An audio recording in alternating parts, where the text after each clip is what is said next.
Should we read?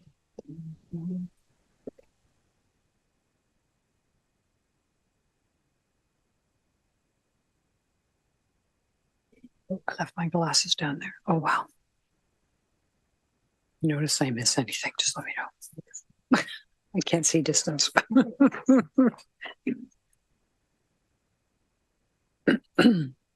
me know when I can go.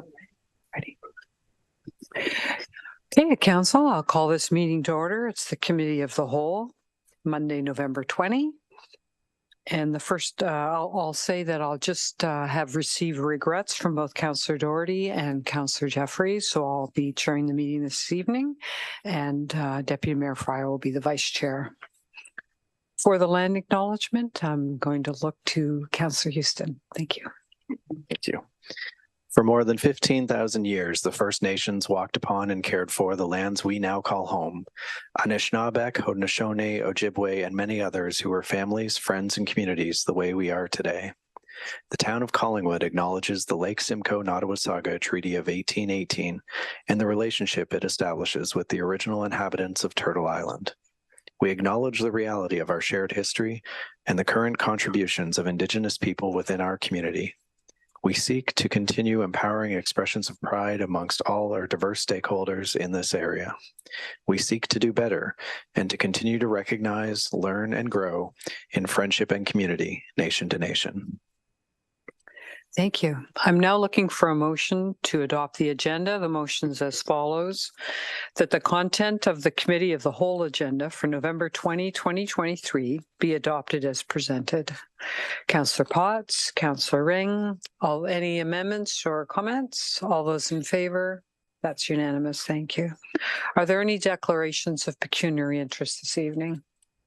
I see none. If you find yourself in that position, please let me know. We have two deputations this evening. The first one is Jessica Maitland. This is the Collingwood Girl Guides. Please come forward to the podium.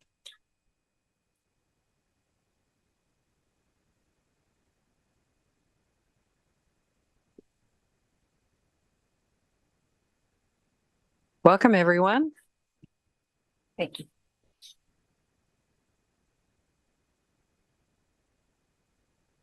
Okay. Can we start? Yes, please do. So my name is Jessica Maitland. I'm one of the guiders for the first Collingwood Guides. And tonight we're here to present to you about a trip to Iceland that we're fundraising for. Next. So I'm just going to talk really briefly about what the Girl Guides program is and who we are. If you could add just the rest of that slide, please. So at the core of the Girl Guide program, we strive to empower girls, challenge their comfort zones, instill leadership, and practice important life skills in a fun and inclusive environment. So there are 8 different program areas that we work on. So you can see some of the girls with more filled out sashes. Each of the colors is a program area. So we have Guide Together, which is just about the program itself. Take Action, Into the Outdoors, where we do camping and nature studies. Explore Identities, Connect and Question. There's a couple more. Build Skills, Experiment and Create, and Be Well. So next, please. Tonight, we wanted to focus our presentation on the Take Action program area that we've done. So community and service are at the heart of guiding, and each of the girls has prepared a short little spiel for you about some of the service projects that we've done. My name is Laura. I've been in guiding for 7 years. My favorite service project is going to visit the seniors' homes each year. We go and we sing or bring crafts and keep the seniors company, and I think the seniors and the girls really enjoy it. Hello, my name is Savannah and I've been in guiding for 4 years. My favorite service project was when we went shopping for putting together care kits for the Inuit kids. After learning about how expensive everyday items are in the remote areas of our country, it makes me so happy to think of all the smiles our packages put on those kids' faces. My name is Rachel. I have been in guiding for 5 years. I love animals, so I've really enjoyed helping out at the Georgetown Humane Society. when we were in Brownies, we participated in their youth cupcake challenge where we got to bake and decorate cupcakes for them to sell. Since then, my family has also become foster parents to many animals at the GTHS. Hi, my name is Quincy, and I have been in guiding for 5 years. One of my favorite things we do here at Guides is learn about and work towards reconciliation with the Indigenous people of this land. One time we even wrote our own heartfelt land acknowledgements, and now we present them at every meeting. My name is Brooklyn, and I have been in guiding for 4 years. When I was in Brownies, our group decided to make welcome cards for the entire new subdivision of Summit View and then distributed them. I liked making new people feel welcome in our town. My name is Meg, and I've been in guiding for 3 years. I've loved the opportunities we've had to help the local people experiencing homelessness. Last year, we had guests from the mobile soup kitchen come in and tell us about the challenges these people face. And then we wrote letters to advocate and express our concerns, requesting action from the town. It felt good when our requests were acknowledged, and Mayor Hamlin came in and spoke at our meetings and provided us updates about how the town planned to move forward with this issue. My name is Elizabeth, and I've been in guiding for 2 years. Last year, our guiding unit chose to sew hats for the newborn babies at the Collingwood General and Marine Hospital. We also created care kits for the new moms, which included postpartum bath fizzes we made, other hygiene supplies, and handmade congratulation cards. My name is Harlow, and I've been guiding for 3 years. I love helping the Georgian Triangle Humane Society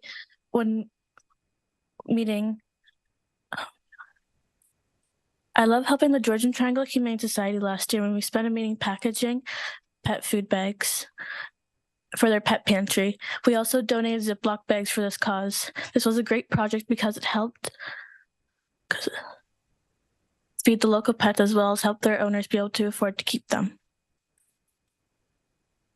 My name is Emma, and I've been in guiding for 5 years. Another great service project we did was creating feminine hygiene care kits to donate to my friend's house. We also partnered with several businesses downtown and hosted a drive for additional hygiene items to be donated. By the end, we were able to give over 160 products to the shelter. My name is Annabelle, and I've been in guiding for 6 years. One of my favorite things that we've done to help the community was we made meals for the out of the cold shelter. We made lasagna, chicken pot pie, and cupcakes for a treat. It was fun for us to learn some cooking skills, and it was great for us to be able to help out those experiencing homelessness. My name is Jamie. I am in my 8th year of guiding. When Laura, Micah, who isn't able to be here tonight, and I were in guides, we organized a cleanup of the Harborview Park.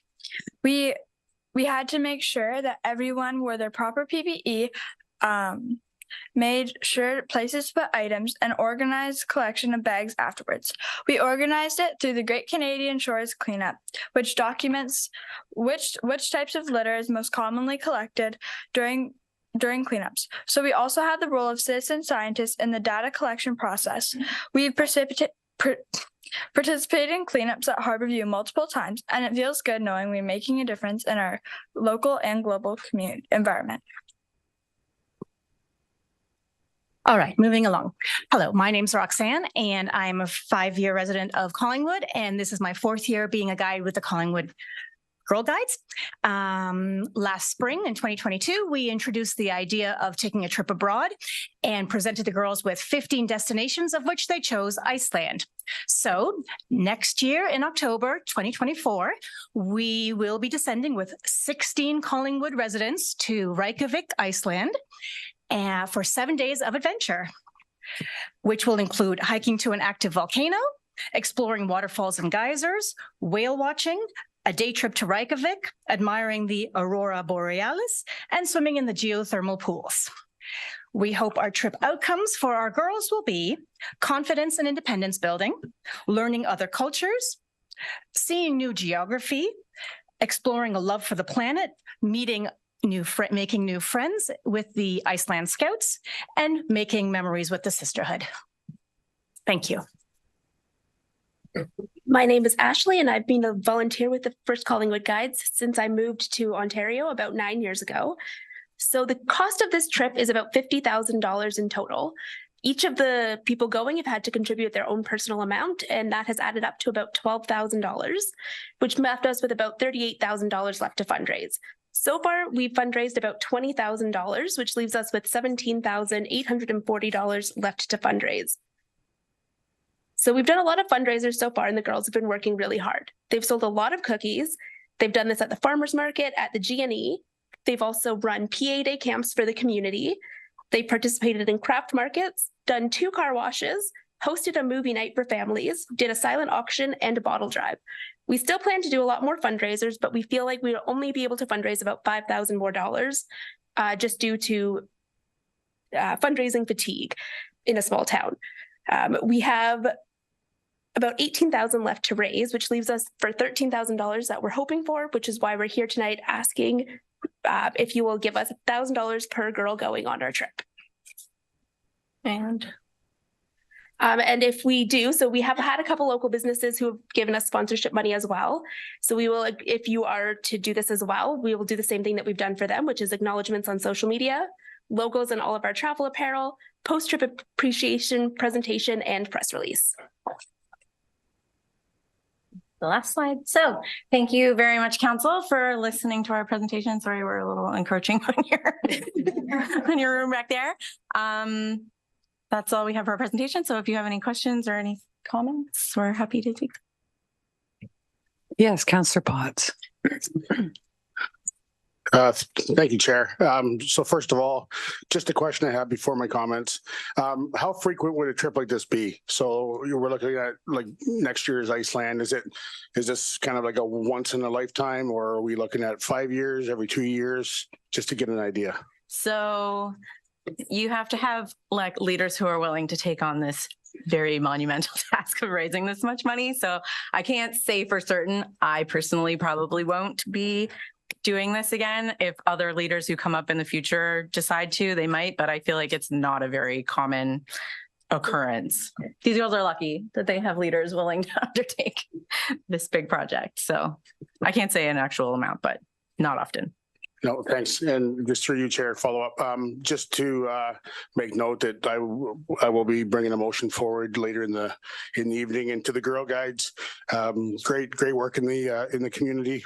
The foundation and grassroots of these kind of organizations and clubs, is extremely important, and is something that I've always supported and I will always continue to support. So those are my comments. Thanks. Thank you. Well, yes, Councillor Perry. Thank you, Mayor Hamlin. Just to echo what Councillor Potts had to say, I won't repeat it, but I fully agree with everything he said. Just to let you know that my sister just got back from Iceland a couple of weeks ago and had a fantastic time. So I'm sure you're going to enjoy it. But make sure you take some Collingwood pins with you and hand them out. I know we've given you some, but take some to share with other guides over there. It would be wonderful. Thank you. Yeah, that'd be really cool. And I have a lot of pins. Yes. Any other comments? I'll just say thank you for coming here. It's lovely to see you all. I was a Brownie and Girl Guides for years, and so was my daughter, so totally get your outreach and your involvement in the community. It's very much appreciated. You're going to be great older contributors to the community. Yeah. Thank you. Thank you. Yeah. Councillor Banks. Has it one as well. So, girls, do you want to hand them out? Thank you, Your Worship. Just a point. I'm the former president, two former presidents of the Optimist Club of Collingwood. You guys pitched us successfully for $1,400. Had I known at the time that your ask was this large, You could have pitched us for more money, I think. You left money on the table. Well, we were told we were only supposed to ask for up to $1,000. We had to get like special permission to ask for this much money. I'll have a chat with the membership, but thank you. Thank you from the Optimist Club, though. Thank you.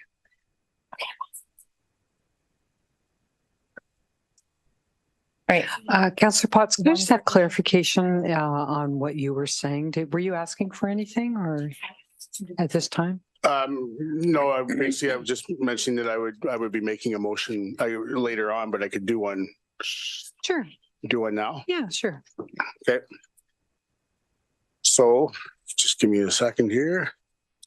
So my motion would be that council approve the funding request from the Collingwood Girl Guides in the amount of $13,000, and also in part of providing the funding, the town of Collingwood be displayed as a sponsor, and funding taken from the that reserve that we had that I just learned today might not be available, but so I can work the motion, but it's basically asking council to approve the funding request from Girl Guides.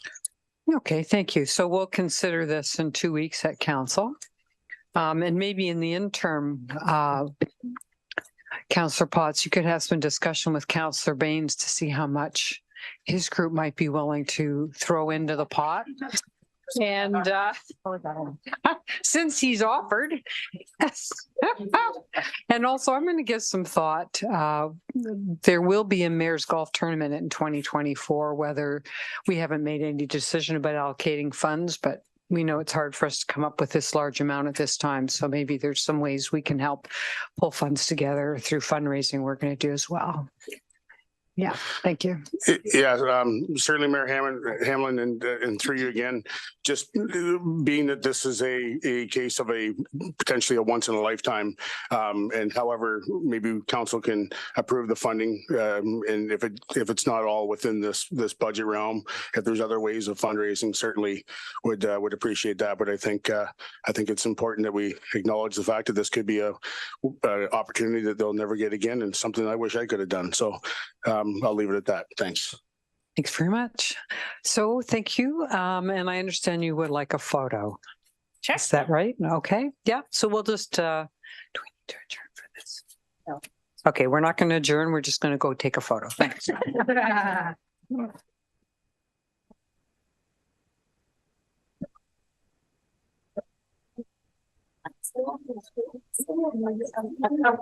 Am I middle row?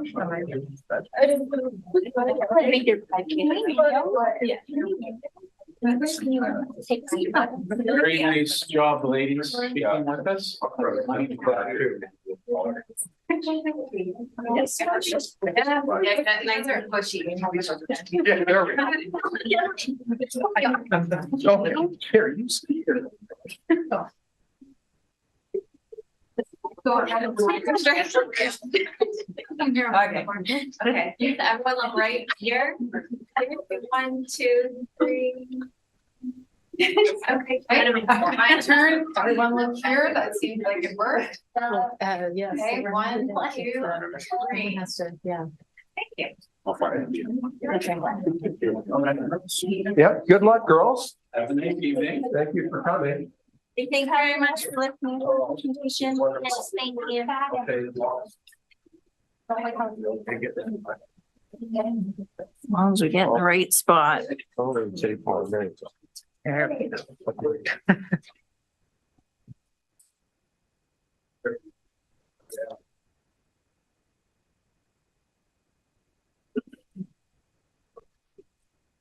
go.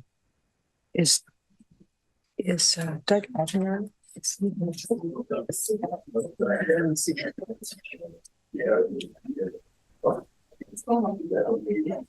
Okay, we'll move to the next item on the agenda. This is a deputation from the CAO of the Nottawasaga Valley Conservation Authority, Doug Hevenor. And I understand Doug's joining us virtually this evening.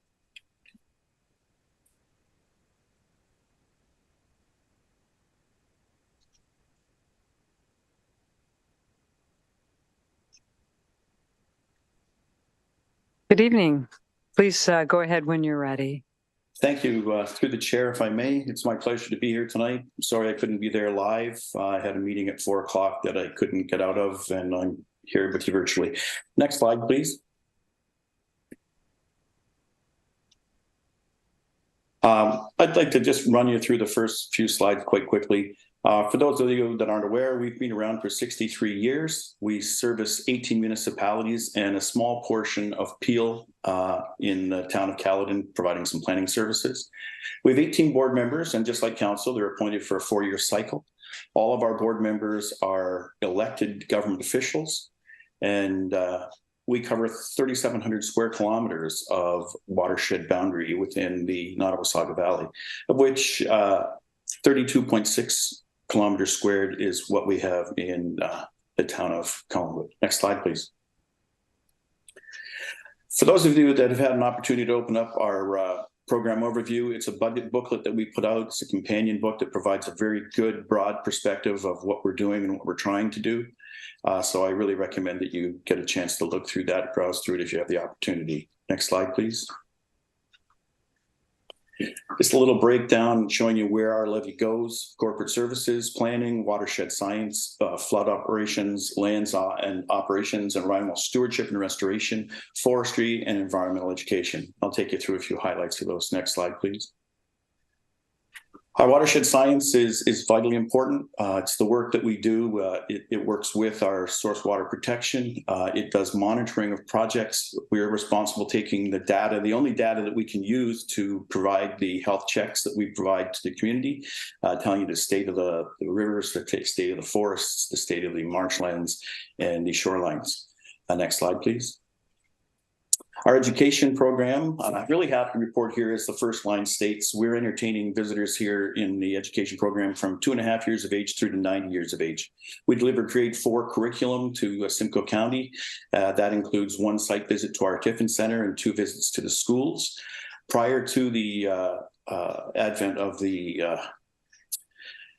pandemic, we were seeing upwards of 14,000 students. That's dropped down considerably, but we're starting to pick our numbers up now.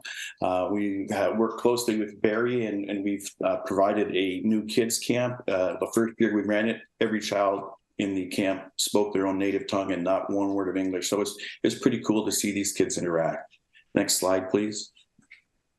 Stewardship and restoration is one of the programs that we offer through our Category 3 services. It's a very important part of our watershed work.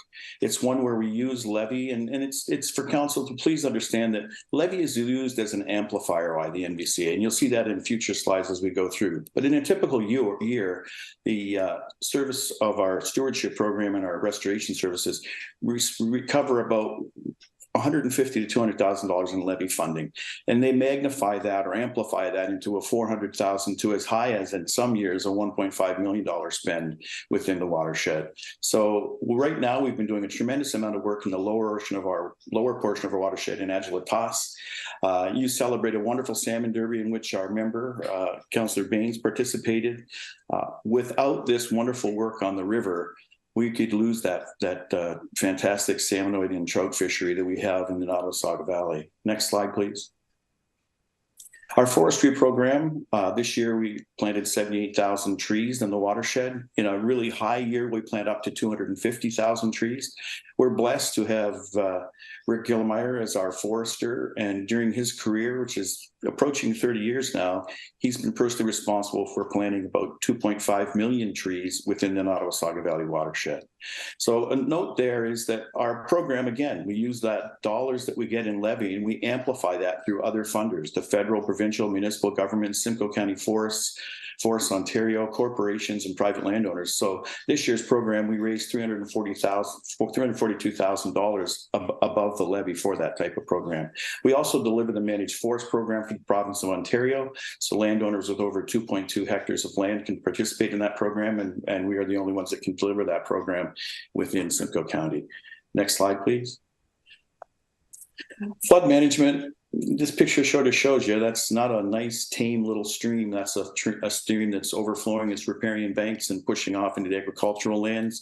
If this was pasture land, it could put livestock in peril. If this was at a bridge or a roadway, it could put infrastructure in peril. It could put lives in peril. Our role is not to prevent flooding. Our role is to work with our municipal partners in the province to try to ensure that we do not develop within the flood hazard.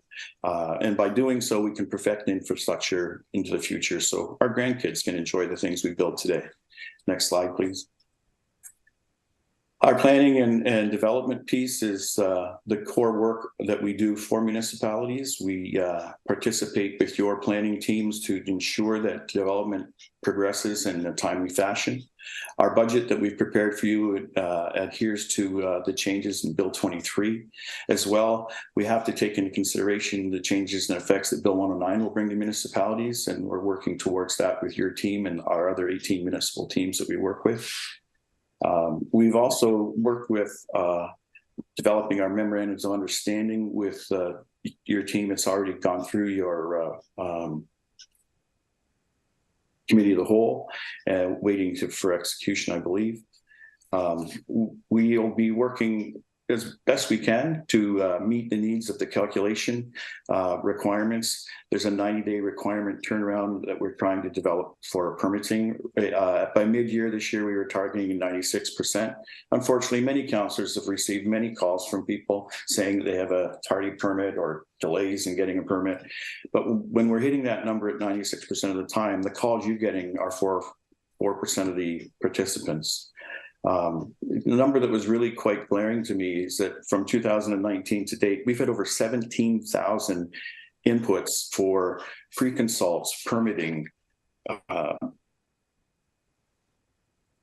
site visits, advisory information. It's just overwhelming the growth that's occurring across our watershed, and we need to be able to really work and communicate with our partners. Next slide, please.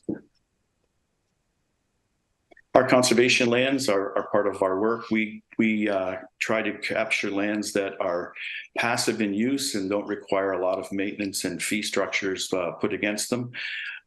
We have wonderful areas across our whole watershed. One of the important ones that we manage that's so vital to the Great Lakes Basin, especially Georgian Bay, is the menacing wetland. So if we lost the absorbent qualities of the menacing wetland, for example, and they couldn't, that wetland piece couldn't absorb the water and the water shot right through, you could see freeboard flooding in an increase of 1.8 to 2 meters of water. So put that into Wasaga Beach and the McDonald's parking lot in the mall area, and the bridge would be underwater. So again, we can't prevent the flooding that happens, but what we can do is protect the land, the riparian banks. We can make sure the forested areas work. And on these lands that we own and lands that are gifted to us, we can create green spaces that will help our environment sequester carbon, cleanse and clean the water so that we have a strong resource moving forward. Next slide, please. So again, the budget draft that I alluded to earlier, we have put together our budget for you.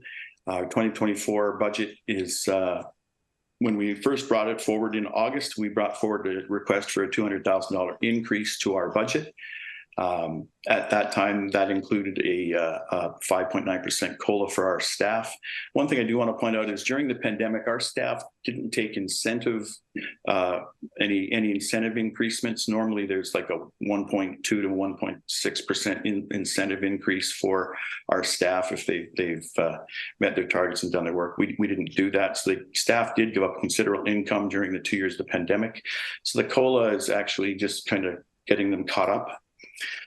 During the deliberations of our budget, and I understand that Councillor Baines was unable to attend that meeting, so the Deputy Mayor had some questions about this part of the process. Our board really looked at things and said, like, you know, we really want to address this planning and permit issuing. So what we did over the last year and a half was a very forensic deep dive into our planning. We hired Watsons and Associates to come through and do this work for us. They identified a need to bring on more planning staff and more regulations staff. That increase from $200,000 to $400,000 demonstrates that 2 new staff members that come through. And that's where our budget sits right at this moment. Next slide, please. So how have things changed? You're well aware, as we went through the MOU process, we identified category 1, category 2, and category 3 items. Category 1 are programs and services where we can move forward and we don't have to have an agreement to levy or access levy. Category 2, municipal programs and services are requested by our municipal partners. That could take the shape of ROM, that could take the shape of a study or something that was unique to a particular municipality, and they wish to have us move forward with that. Our category 3 items and services are determined to be things that the board sees as watershed necessary or watershed wide work. So they take into consideration things like events that run across the whole watershed, education pieces, the monitoring piece, the stewardship and restoration, the forestry piece, and the important things that we do above and beyond the planning services. Next slide, please. So the budget change has occurred this year. It's a different looking budget than what you've seen in the past. We did a category 1 budget. There is really no category 2, so we lumped them together into category 2 and 3. So we broke out those 2 divisions, and then we show you a stream of an inclusive budget that includes all 3 categories. Next slide, please.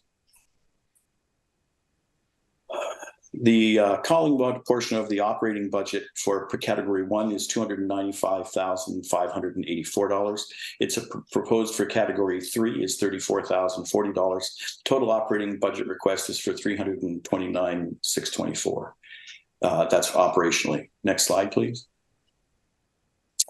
So this is a look at what we do, and I talked about amplifiers before. Our total municipal investment from our 18 participants is $3.1 million.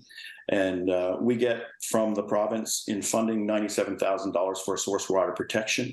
The rest of our funding comes in from other partners and investments through federal grants. There are some provincial grants, but they're competitive grants that we have to compete for and be awarded those grants.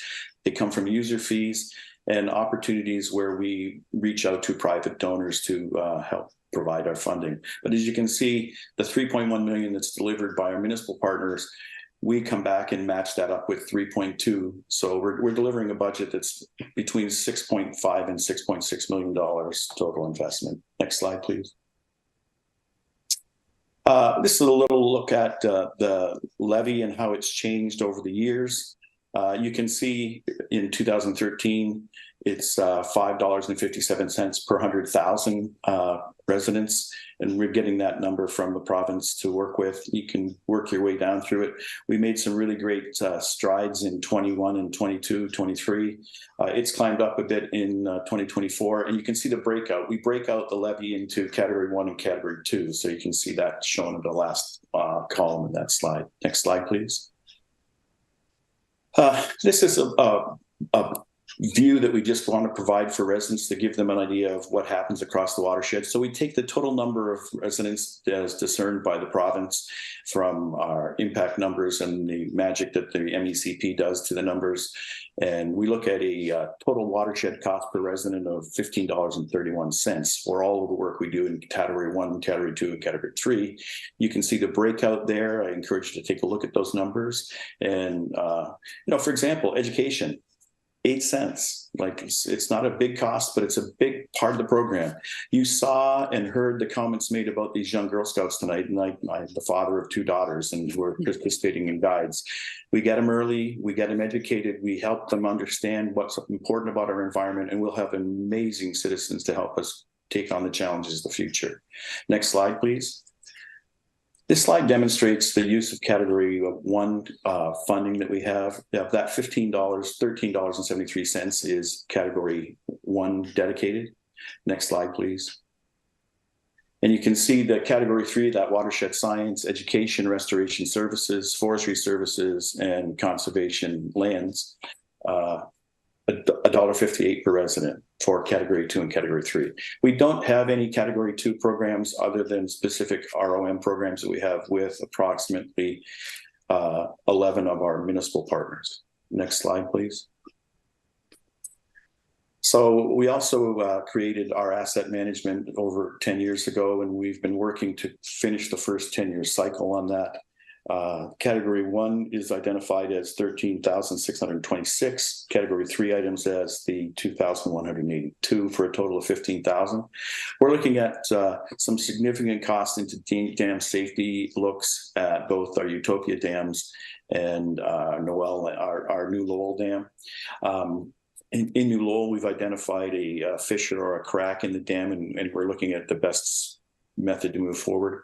There are some other end-of-life replacements. We've got, during the pandemic, we tried to stretch out vehicles as long as we can. We've got some that have come to the end of life, and we need to upgrade that equipment now, as well as some of our computers and work. Next slide, please. So if we look at the approved levy, we're looking at a total request with asset management and levy of $298,655. And the proposed levy portion total for 2024 would be $345,432. That's a difference of $46,000 in levy funding. Next slide, please. And that brings me to the end of our presentation. And there's my contact information. I please encourage you to reach out to me. And tonight, if you have any questions, I'd be happy to take them right now. Thank you very much for your time. It's a pleasure to be here tonight. Thank you very much, Mr. Hevenor. Okay, I'll ask staff if they have, or staff, I'll ask council if they have any questions. Okay, well, I have a couple, and while everyone's thinking about their questions. One of the big portions of the charge is for planning and development. Is Collingwood using that service from the Conservation Authority? Yes. Okay. Why do I think, and maybe this is a question for our staff, why did I think that we're using a private firm for that work? Am I misunderstanding, Director Slama? I apologize, Your Worship. What is the question about? Yeah, the question is, a big portion of the budget for the NVCA is for planning staff. And I thought we were using an outside consulting firm for reviewing our planning applications from a conservation approach. Am I incorrect in that? To answer your question through you, we do use a third-party consultant to address the natural hazards, and then maybe I'm backwards. Heritage, the natural heritage, and then the natural hazards is still reviewed by NVCA. Okay, I got it. Thank you. Oh, and Your Worship, the manager of planning, Lindsay Ayers, is online as well. Okay, thank you. Manager Ayers, did you have a thought on this? Thank you. Thank you, Madam Mayor. Yeah, just to reiterate what Director Slama said, we have retained the external peer review services of NRSI as our primary peer reviewer, and we have a secondary peer reviewer should there be any conflict of interest that is Plan B. And we have retained those through a request for a proposal process to handle all natural heritage related matters as a result of recent provincial legislation, but we are still relying on the conservation authorities, whether it be NVCA or Grey Sauble Conservation Authority, for natural hazard related technical review and anything associated with wetlands as well. They are still offering peer review services for us. Okay, so do we have a contract? Maybe this is a question now for CEO Hevenor. Do we have a contract with the NVCA for the planning services? We have an MOU with the planning department that outlines the work that the NVCA provides for the municipality. I'm sure CEO Skinner could speak to that even more if she chose. So, but it's active and it has the opportunity to be reviewed. There's an opportunity for an exit clause, but we've worked over the years with your planning department director and manager of planning engineering and your engineering teams to identify what we do and what you require from us. Okay, thank you for clarifying that. I have a few other questions. Thank you for being here. The issue about the speed of the reviews done has been an issue, of course, for anyone needing your staff to do their reviews. And I did hear you say that you had Watson have a look at that for you, and there's a recommendation for more staff.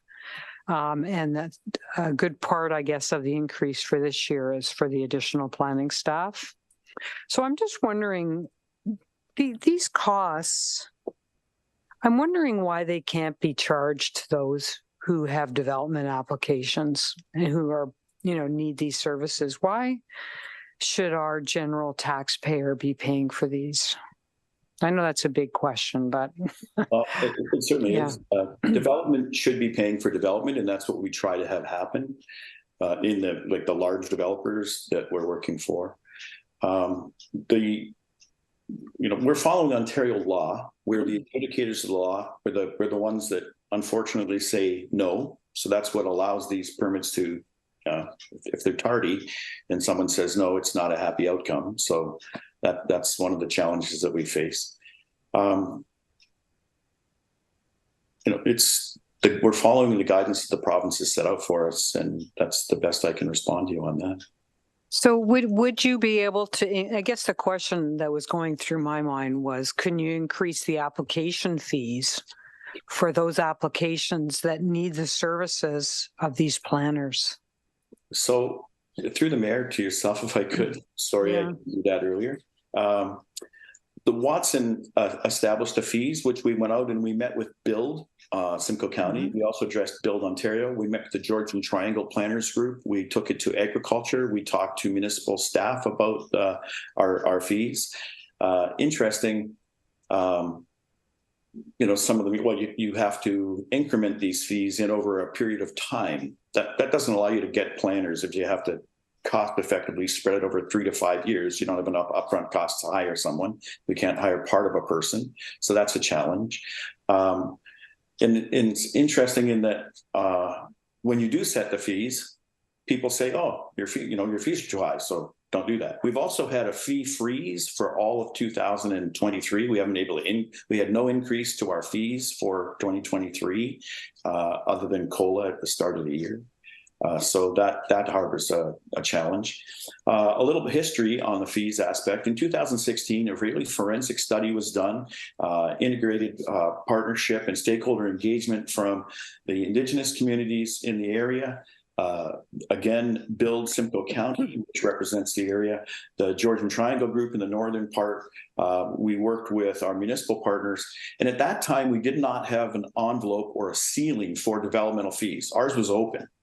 And from 2016 to 2019, when we made our first fee increase in 3 years, we gave up $250,000 to $280,000 in revenue as a result of that one single change to that. So you look at those numbers, that could have delivered us a few planners and a few people along the way.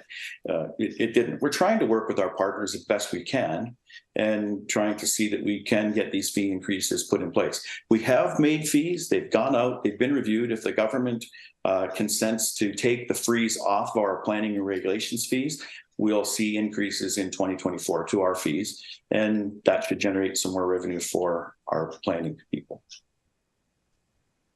So just if I can make sure I understand what you said, is that the province prevents you from increasing your application fees? There's been a freeze as of December 31st, 2022, all year long. For the entire 2023, fees were frozen. We couldn't increase any fees. It's still in place, and it won't be taken off until it's lifted by the Ministry of Environment, Conservation and Parks. Okay, so I have a question now for our treasurer. Sorry to take this on, but this really burns me. The monies that we give, and if we approve this increase for the developments that require these services, can we collect these through our development charges as a flow through? Has that ever been considered? Thank you, Your Worship. Unfortunately, it's not a DC eligible cost. I don't know if there's maybe some thought around establishing a fee, and I'm not sure of the rules around this, specific to planning and having to go back to the NVCA. But I suppose at the end of the day, the fees are established to the NVCA's application for development. I guess what I wonder is within our application fees, if maybe there's, some sort of route we can go that would help to address this, because, I hear what the NVCA is. They've got lots of pressures, very similar to ours, Bill 109, Bill 23. But the fact is that this increase is almost $47,000, and that means 16% increase over 2022. So it is a significant impact to us. So I don't know if that's a route. I don't want to put manager errors on the spot, but I'm not even sure that it's possible for us to, incorporate some fee included in our development applications. And I hate to put you on the spot, but I suppose we could talk to our DAP people as we go through this review to see if there is some mechanism to help recover some of it. Oh, yes, go ahead, CEO Skinner. Thank you very much. Just a couple of points that'll come back around to the mayor's question. We're not approving this budget. That we're providing any comments to the board prior to the board of NVCA approving their budget. And under the Conservation Authorities Act, once they do approve that budget for the Category 1 items or any other we've signed on to legally, which is all of them, we will then be levied for the change. So we now need, I assume that the board hasn't made that final decision. So we would need to provide comments to the board for that. It's very difficult for us to get involved in the NVCA's fees because they're a separate regulatory authority. Their decision to approve a development has nothing to do with the town. We often try to coordinate our decisions, but they're under a separate regulatory authority. Doug, under the power conferred to him through his board's delegation, has the ability to permit or not permit development in the specified areas that they regulate. So they can do that without the town and are independent of us. It does become a little bit difficult when you look at the roles and accountabilities, because a conservation authority is a landowner as well as a commenting agency, and it gets a little bit confusing when you look at all the reasons that they would comment and why. And I just want to say that I'm very supportive of conservation authorities, having been the CAO of one in the past, and it's very important that they have the right expertise that's available to us, particularly on a number of the fronts, such as flooding and flood risk and unstable slopes, wave uprush, that kind of thing. It doesn't make any sense for municipalities to have that expertise when those experts could be spread over the entire watershed to great effect and to our benefit. I am always a bit concerned about the 96% on time stat because we do have our own challenges here, and we are often waiting for reasons that Doug has outlined for responses from NVCA. I do believe the 96% on time is for their own regulatory decisions under the Conservation Authorities Act for permits to develop. That stat does not capture the turnaround on comments from that the town has requested on applications that are open for the town's planning decisions. And one of the asks that I would like to see if council was interested is to, and the mayor had talked a bit about the frustration of some people in getting responses, a more clear set of reporting either from or with the NVCA around the town's needs for the various types of input that we receive. Because it is important to us. And finally, our MOU, we do have one. It predated our recent decision with the new categories 1, 2, and 3. So I know we have it in our operational plan to work on an update of that MOU to make sure that we are entirely clear on the different types of asks from the town and potentially vice versa, and the timeframes expected, and the steps expected, et cetera. Thank you. Okay, thank you. Yes, Deputy Mayor. Sure, if you were finished with your. Yeah, no, go questions. I know ahead. you had Yeah. some. Thank you, and thank you, CAO Hevenor, for the presentation. Yeah, I had asked Councillor Baines a couple of questions, as you mentioned. And in regards to the decision about the 2 additional staff, perhaps you could just share with us, I'm expecting there was consideration as to whether that could be phased in over a couple of years or 3 years. So just wondered what the report kind of pointed out. Is there some sort of reason that the 2 have to be done at the same time? Thank you. Yeah, go ahead. Through the mayor to Councillor. Thank you very much for your questions. Good question. They looked at cost recoveries and you know, I think in an ideal world, we kind of think we're recovering 80 or 84% of our revenue, but when you really do the deep dive and look at it, you're probably down around 70 or 72% recovery costs. So it was to try to raise those funds up so that we'd be self-generating more revenues. I think if you defer or delay it's that planner and that regulations person that are going to be the drivers for the revenue generation. So delaying them over time is simply delaying the revenue generation. So you're not going to see that input. Their look was, let's get them in and get them going. And in our deliberations at the board level, you know, in our $200,000 budget, we said, look, if the government removes these funds, you know, and everything goes according to plan and everything works perfect over the course of the next year, maybe we could fund bringing on 2 people. And the consensus of the 18 members of the board was, that's not going to cut it for our municipal partners. We want to see action now, and we want to see action move forward at the start of the fiscal year and move on. Just for your own information, I know that as municipal council, you are aware that this is a tough time in staff retention. It's a tough time to get staff. I've been involved now for 6 years. I've gone through 9 engineers in 6 years. And it's not because they don't like their work. It's because somebody comes along and gives them a $20,000 pay increase to go work in a private entity or a larger municipality. You know, there was, when I first came, we were competing with Lake Simcoe and Grace Sable and sort of a geographic area of the northern part of Southern Ontario. That's not the case anymore. We're competing with the City of Toronto. I've lost engineers to the City of Toronto. I lost my senior planner to the City of Barrie. We lost our number 2 planner. We lost our senior ecologist, and it's constant, you know, and it's far more responsible to pay the money through retaining staff and keeping them than it is to go find that new staff. You know, they're like hen's teeth right now. So this proposal is predicated on us finding and successfully acquiring staff. It's challenging. So to delay it, I think that becomes problematic for us. And I hope that gives you some insight into that, Councillor. Thank you. Thank you. Just as a follow-up, and I can appreciate, because certainly we encounter the same difficulties within the various departments within the municipality and sister municipalities and cities. And it was just to try to get an understanding, because it is a significant change.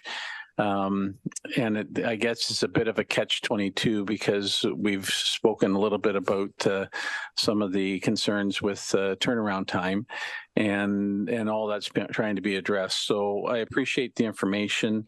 And I guess my understanding is that there's kind of a window of opportunity for the council to make comment. I just would ask you, I believe it's 30 days.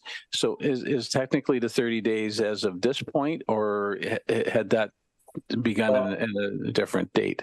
You've actually gone through your 30 days, and we realize that that's really difficult to get back to us in 30 days. I believe the target date is December 8th, I believe, and that gives you 56 days of having it in your hands to make that decision. In the 6 years I've been here, I've never had a council come back and say they support or haven't supported our budget. Nobody's formally informed me of that in the time we've been here. They've relied on the disposition of our budget to the members that attend and speak, and hopefully our members are bringing back that information and sharing it with council. We're certainly providing information to each council. So I hope that works. I can confirm that date for you. I don't have it off the top of my head, and I apologize for that, but I'll get that to your clerk tomorrow. Just as a follow-up, I think you're probably going to be in the right realm, and that's what I wanted to know. And I think, in all fairness, from looking at the way the budget changed over the last 6 years, none of them changed 14% in 1 year. So I think that's the reason why there's a little more dialogue going on about that right now. So thank you very much. Thank you. Yes, Treasurer. Thank you, Your Worship. I just wanted to share that the letter we received from the NVCA is that the final date is November 24th for us to provide comments. Okay, thank you. So we'll have to consider it under other business if there's any comments. Okay. Any other questions? I have one more. You mentioned your forestry services, and I'm wondering if this is we've had some discussions tonight around not doing, I'll say forest management, but just making sure we take down our, dead trees and, look after hazards. And so my question is, do you offer your forestry services to other municipalities, obviously for a fee, but through the mayor, to yourself, Mayor Hamlin, we would entertain opportunities. My background, I was the director of Parks, Roads, Forestry for the city of Edmonton, as well as the city of Winnipeg. I've spent a career in forestry, and it's something we'd certainly look at. I don't know that we could get into a caliper tree program as such, that you may have, most municipalities plant their boulevard trees as caliper trees or wire basket trees. We could certainly steward a program like that, I think, but we would be open to discussion. Okay, thank you for answering that. Okay, any other questions? Yes, Councillor Ring. Thank you, Mayor Hamlin, through you to CAO Hevenor. When you're determining the assessments for all the municipalities that fall under your jurisdiction, how do you determine that? Is this strictly by number of residents, or how much of the say this watershed area that would fall within our municipality? Certainly, through the mayor, if I could answer Councillor's question. The levy assessment comes from Impact and MECP. They give us a number, and it's developed by them.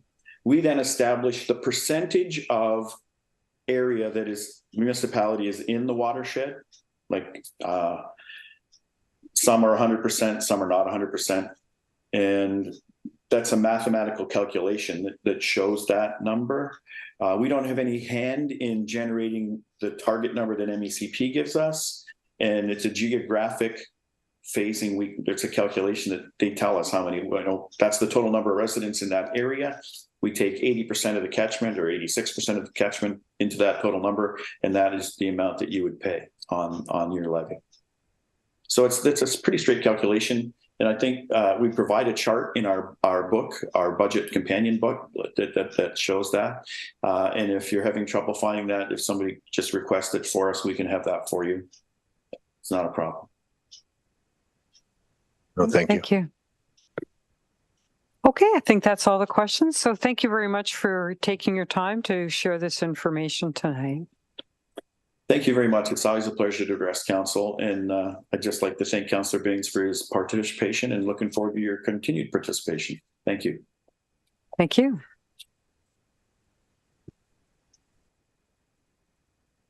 All right, the next item on the agenda is a staff report concerning dormant file closure.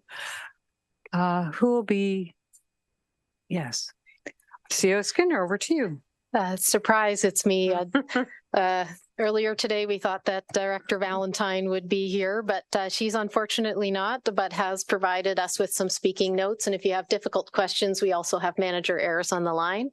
I was lucky to be able to participate in the consultations that we undertook after the last council discussion on this with the BUILD group and with the Georgian Triangle Development Institute, GTDI, and the mayor was also present for those as council's representative.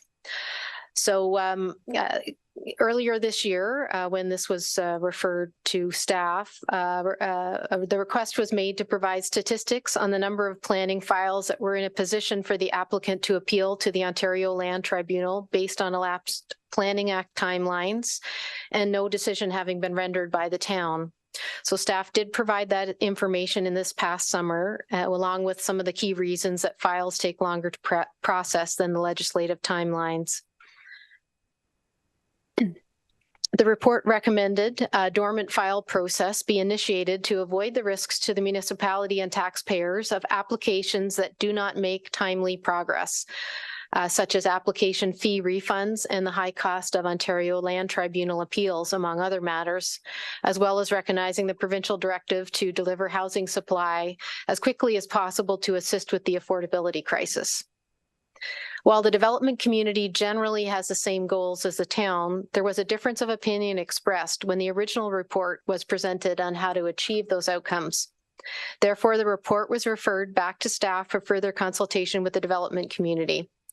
And I'd mentioned that the consultation did take place, supported by the mayor, and the report before you today has been amended in the amendment section to respond to the development community's concerns and achieve our shared goals.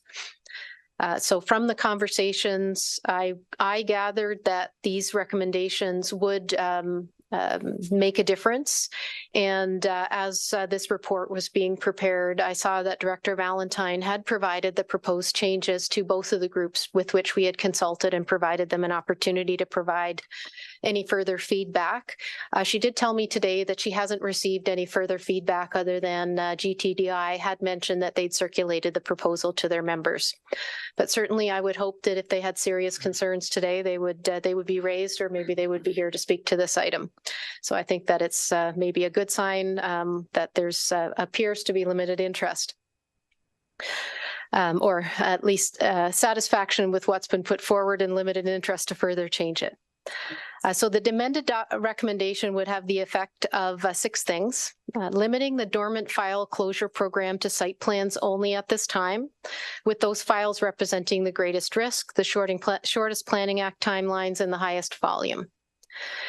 It would increase the dormant period from the 6 months originally proposed, from the 4 months originally proposed to 6 months, to align with the most common standard in other municipalities for policies of this type, as a compromise position to the 12 months requested by the development community.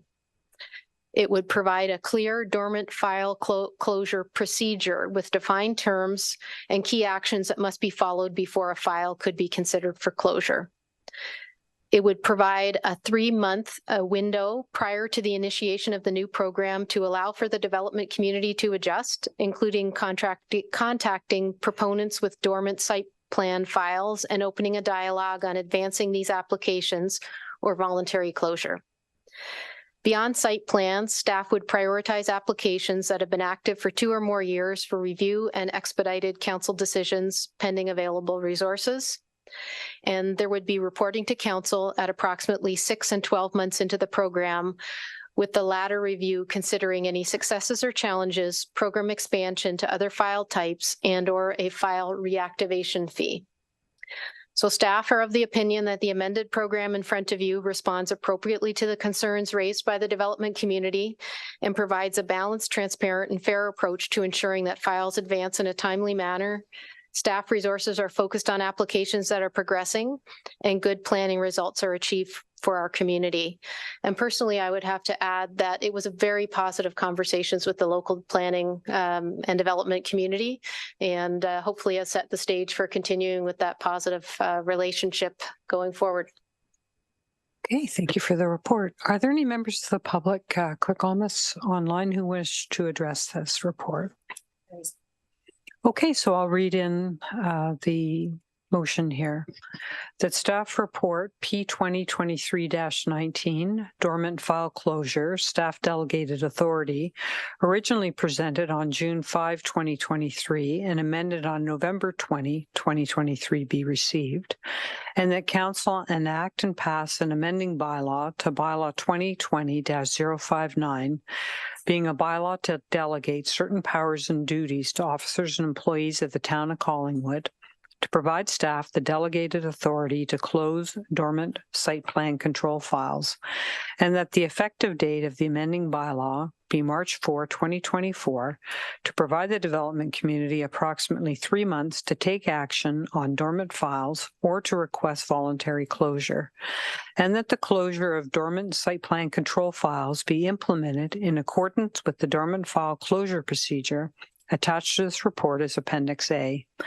and that all other planning files where decisions have not been rendered and 2 years or more have elapsed since the applications were deemed complete be prioritized for review and expedited for consideration by council or for voluntary closure as staff resources permit, and that staff notify the proponents with existing dormant site plan control files and the development community at large of the impending process changes, and that staff provide updates at approximately 6 months and 1 year after the implementation of recommendations in this report to assess the impact of the process changes, with a 1-year review at minimum to consider expansion of the dormant file process to other application types and or the imposition of file reactivation fees in consideration of further input from the development community.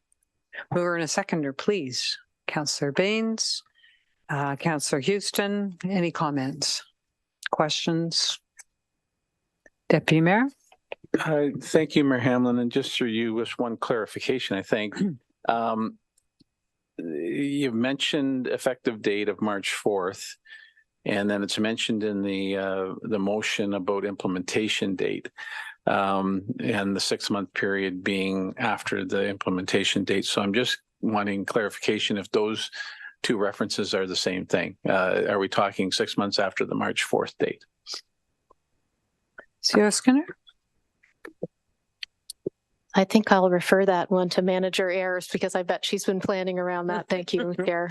Yeah. Manager Ayers, would you like to have a go at that one? Thank you, Madam Mayor. I will certainly do my best in Director Valentine's absence. My understanding was that there would be the initial 3-month period before the bylaw comes into effect to give the development community opportunity to start kind of re-looking at files that have perhaps been dormant for a while, but that the 6-month period the clock would not start ticking until the implementation date of March 4th, 2024, should council approve this. And there, in the procedure that's attached as Appendix A to the report, there is the process of issuing a letter of dormancy and giving the applicant an opportunity to respond with a letter of activity and things like that. So I anticipate that would all start if and when council supports the recommendations contained in this report and the bylaw comes into effect on March 4th. Okay, any follow-up? Just briefly, Mayor Hamlin, I've been supportive of the recommendations of staff in regards to this, and with the amendments that have come about, and I appreciate the further discussion with the developers and hearing back that those were positive discussions, and it's something that is going to be a work in progress. We knew that all along, and I just wanted to understand, and when it'd still be within 2024 that we're going to hear back, but I just wasn't sure of exactly when. So that's great. Thank you very much. Thank you. Any other questions? No? Okay, seeing none. All those in favor? That's unanimous. Thank you. The next item on the agenda has to do with revisions to our discrimination, violence, and harassment-free workplace policy. Executive Director Peg, is this you? Thank you. Go ahead. Thank you, Chair. So the town does currently have in effect discrimination, violence, and harassment-free workplace policy. It was approved by Council in 2021. So this is a legislative policy, but it also forms what we'll call a foundational component to all of our policies, and is definitely an important factor in ensuring that our corporate culture makes clear that we have zero tolerance for discrimination, violence, and harassment in our workplace. Revisions to this policy have been made to address concerns that have been identified with respect to video recordings, and there's also been a few housekeeping updates. So although I won't highlight all of the updates made in the policy, I will draw your attention to a few. So the policy clarifies that staff are entitled to end a discussion with an individual if the staff member states their non-consent to be recorded. And Section 7 of the policy is expanded with a reference to photo, video, and audio recordings, and indicating that the action of recording someone without consent could constitute harassment within the scope of this policy. Housekeeping updates, as I mentioned, have also been made. So there's been some updates to definitions. Scope was expanded to ensure clarity that the policy does apply to any member of the public while on town property, and that they are expected to adhere to the spirit and intent of this policy. And also there's been some language updates under non-compliance as well.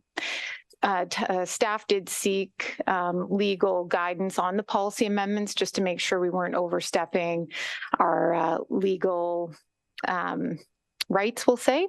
And then upon committee and then council's adoption of the amended policy or pending approval, human resources would of course notify staff. There'd be a training component, and we'd also work with our union executives to make sure they were aware of any updates made to this policy. Thank you, Chair. That's everything. Okay, thank you.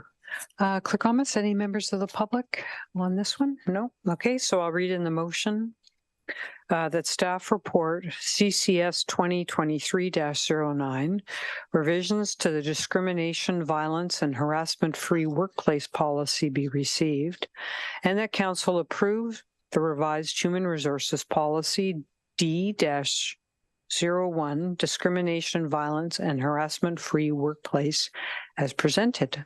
Could I have a mover and a seconder? Councillor Potts, Councillor Ring. Any questions or comments? Seeing none, all those in favor? That's unanimous. Thank you. The next item is 5.3 on fees and service charges.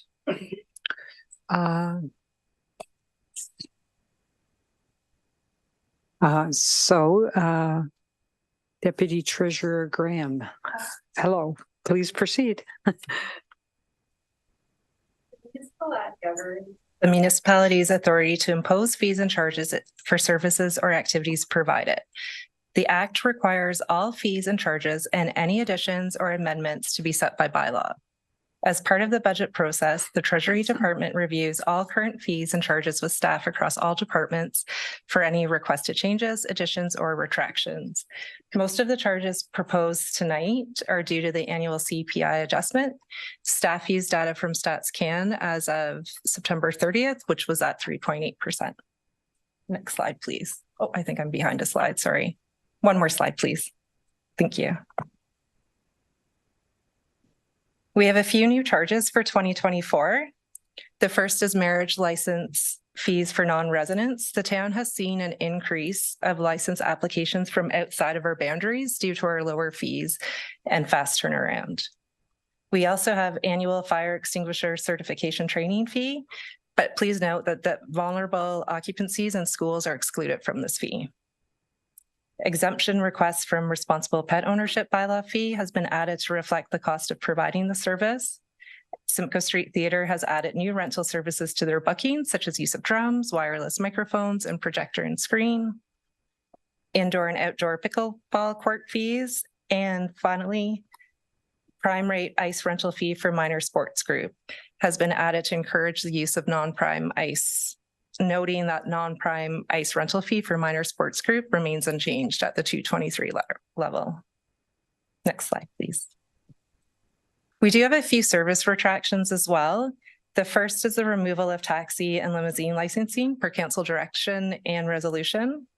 Public skating frequent skater cards have been removed based on historical lack of demand. The sailing school has been removed as it has not been operational since 2019, but PRC will be bringing forward a proposal and business case for an alternative offering at some time in the future. Finally, planning has removed minor miscellaneous services that have not been or are no longer offered, such as CD copies of the official plan. Next slide, please. We do have a few other significant changes that should be noted. The first is that food vendor license fees have been updated to include the cost of the required annual fire inspection fee that was previously charged separately. Combining the cost into one set fee allows for efficient staff time efficiencies by removing the need to invoice and collect twice. Please note, though, there is a small error on the appendix. The fire inspection fee is not charged on either the relocation fee or for charitable non-for-profit vendors. Both of these fees will decrease by $120, and the amended chart will be provided at council when the bylaw is to be passed or approved. Both the cost of title and corporate profile search have been removed again as individual fees, but incorporated into the property standards notice and enforcement fees to again also improve staff time efficiencies. Simcoe Street Theatre day booking fees have decreased to encourage full day bookings. The prior fee structure did not include any benefit for people to book full day versus hourly bookings. Quench buggy fee is now per day instead of one-time charge to recoup staff and water costs for refilling on multiple days. And the construction water supply for non-residential units has been updated to reflect the current wastewater supply changes more appropriately. A few other items to note: the library board is responsible for approving the library's fees and charges. They have been approved by the board. They're included in the staff report for informational purposes only. Transit fees remained unchanged this year while the on-demand service is under review. And finally, the planning fee is currently underway for all of planning services, and a report will be presented to council in the near future. Thank you. Okay, thanks so much. Any members of the public or comments? Okay, there's none. Council members, would you have any questions or comments? Yep, go ahead. Thank you, Mayor Hamlin, through you. Thank you for the presentation. The pickleball court reference to a fee for I'm just trying to understand that more. I didn't notice it on the fees. So can we talk a little bit about what the amount is and how that was determined and how that gets charged? Sure. Yeah. Through you, Mayor, to Deputy Mayor, it's included under the PRC spreadsheet. We do have Director Culver here, so he might be able to speak a little bit more to it. But I believe I'm just trying to scroll down to the cost. I'm not sure if Director Culver, you know off the top of your head, or I can keep looking what the fees are. Thank you. Yeah, go ahead. Sorry, through your worship. I off the top of my head as well, but I believe it was $5 a court or $10 for the indoor courts inside the curling club. Just as a follow-up, yeah. How would that be charged? Is there a mechanism that we've been using in the past with the tennis courts or that type of thing? I'm just not sure since it's a new one. So through your worship, yeah. So the fee structure as it's been recommended through this report is similar to what's been the history, the tradition of how tennis has been charged, and pickleball previously, as we kind of ran through a few iterations of piloting the conversion of the outdoor rink and the curling club into use for pickleball. They used to book in blocks, but what we found was that non-members of the pickleball associations that would use those blocks of time wouldn't have access to the single courts that were still available even when they were booked in blocks. So this provides a lot more opportunity for use by singles in addition to the different pickleball associations. To follow? Yes, please. Thank you. So I see as I look at the charges and you're right, $5 and $10 are the two references per hour. And so I noticed with the volleyball courts, we charge $5 an hour. And so however you do that process, that's just going to be done for the pickleball as well. So thank you, through your worship. That's correct. They're booked through Perfect Mind, just the way all of our sessions are. I just had one other question, if I could, Mayor Hamlin. Under facility rental, there's a fairly significant change in regards to the rental for those. And there is a reference in brackets that says it includes 2 staff persons or 2 staff per hour on site. Is that the reason why we see that larger increase than some of the others with, as we said, generally around inflationary change? So through your worship, no, sorry, if I could, just to clarify, you were speaking to the rental of the museum? The categories I'm looking at is rental facility, adult Collingwood resident, child, and it's under museum. I'm sorry. Yes, that is the museum. Yes. Thank you. So through you, your worship, the museum needs to be staffed in order to preserve and protect the artifacts. We haven't charged for this in the past, and it's a cost recovery measure. Yeah. Thank you, Councillor Baines. Thank you, Mayor Hamlin. Through you to the Deputy Treasurer. Can you tell me the anticipated total of fees and service charges for 2023? What does this all add up to? For you, through the mayor, unfortunately, I can't quantify that off the top of my head. We could look at it when we bring back the budget. We have the user fees defined at that point, but no, I'm afraid I can't answer that. Okay, I'm interested to know. I had no idea we were charging for all these. I think it's very appropriate, but I'd just love to know what it brings in. Thank you. Thank you. Yes, yes, Kenner. Yeah, I think these are really important charges and good ones to look through. And the reason I'm commenting is that I just wanted to note that where most of these we've been under the leadership of the Treasury Department been working on for some months. So the changes have been incorporated in the budgets that have been brought forward. So we have tried to the extent we can to offset some of the new, any new tax we could if it was appropriate to have a modest fee for a user, for example. Thank you. Okay, thank you. Councillor Ring. Thank you very much, Mayor Hamlin. Through you to Director Culver's, reading the D3 section for facility rentals, and I'm looking at it gives the cost for minor sports groups, and it lists them, calling minor hockey, calling skating clubs, schools, and I'm assuming that Blue Mountain figure skaters as well, as long as they're youth. It gives the different rates that they get, and as was mentioned in the report, that they do get subsidized with a little bit cheaper ice time than adults would. So can I assume that everybody else that uses that group, the ice rentals, say that's not a non-youth group, would be paying premium ice time for every hour they use? Yeah, go ahead. So you're referring to, say, senior hockey, for example?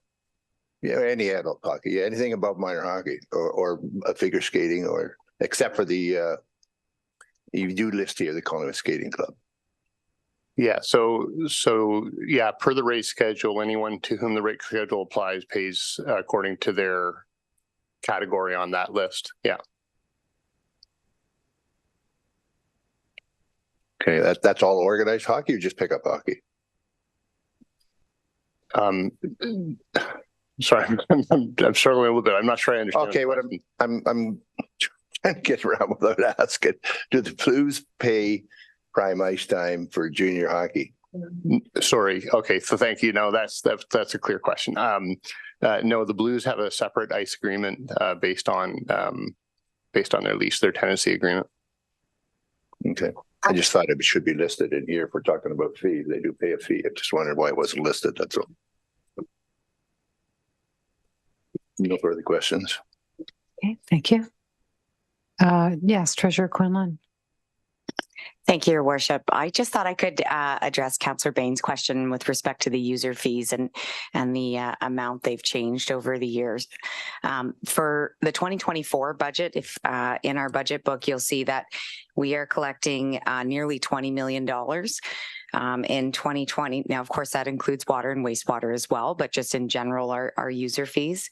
And we in 2023, that number was 8.9 million. It's up to 19.9. So the increase overall is 4.9% year over year.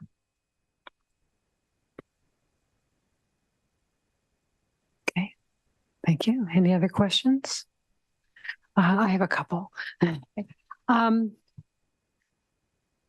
I was approached in a coffee shop on the weekend or 2 weekends ago, and then have since had emails from different people on this issue, which is parents who are dropping their kids off at the Eddie Bush Arena, park in the lot behind the Eddie Bush Arena after school on Monday to Thursday, and they find themselves caught not having time to even put money in a meter, or anyway, they're forever running in, I take it, with tickets to have to pay them. And so a request was made of me as to whether we could consider some way of helping. And the suggestion was, what about a parking pass for parents that would just be effective? This was, I don't know, okay, Monday to Thursday from like 4 till 5 or 3:30 till 5. Parents would just put it on their dash. And I take it at 5 o'clock. They weren't worrying about bylaw enforcement because the staff were gone, but they just wanted to have that window of, so I don't know if this is something that could be looked at in the context of this. Yes, Treasurer Quinlan. If I may, Your Worship, thank you. It is a great question. I think it's something that needs to be looked at as a whole. It would be difficult to determine who gets the pass and who should have the pass. I don't think it's unusual for and I think what parents are concerned about is that, you know, it's a sports facility. I don't have to pay at Central Park. But I don't think it's unusual in towns that have a sports complex within their downtown core to expect a parking fee. Albeit I can understand that, you know, maybe we're running behind and it's difficult to get the, you know, to pay the ticket, but we do have a program called Hotspot, and it's quite easy to use. You can add, you know, $1 or whatever it might be and do it ahead of time. It's an app on your phone. But I think if we were asking to forgive that amount or perhaps plan for a parking pass in some way, it's a bigger discussion than I think could be had here with respect to the rates and fees we charge. And we'd have to talk to both the clerk and manager Herod, I couldn't think of his name, Manager Herod, about how we would do that. But I think it's a good option to say we do have Hotspot, and it's really simple to use. Yeah, I think, you know, it was suggested to me the parents are running in. They don't even, you know, they're putting on skates, they're taking off skates. You know, the time goes by, they forget about Hotspot. So anyway, is this a matter perhaps staff could have a look at before this comes back to council in whenever it comes back? Do you have a comment on this? Yeah, go ahead. Yeah, thanks, Mayor Hamlin.